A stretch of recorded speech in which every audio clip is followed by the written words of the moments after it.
Ola, youtubeiras e youtubeiros. Aquí vai algún consello. Primeiro de todo, escolle ben o encadre. Dalle vida ao fondo.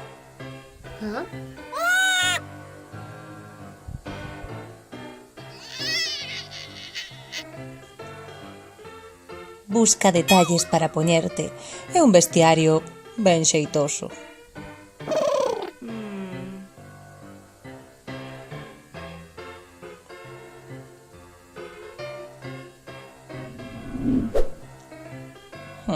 Agora sí. Emprega diferentes planos, medios, curtos, detalle. Mostra toda a túa expresividade, sempre dentro do cadro. Bueno, tanto non. Aprovéitate de algún movimento de cámara. E se non podes mover a cámara, móvete ti. E se non, os vídeos de gatos sempre triunfan.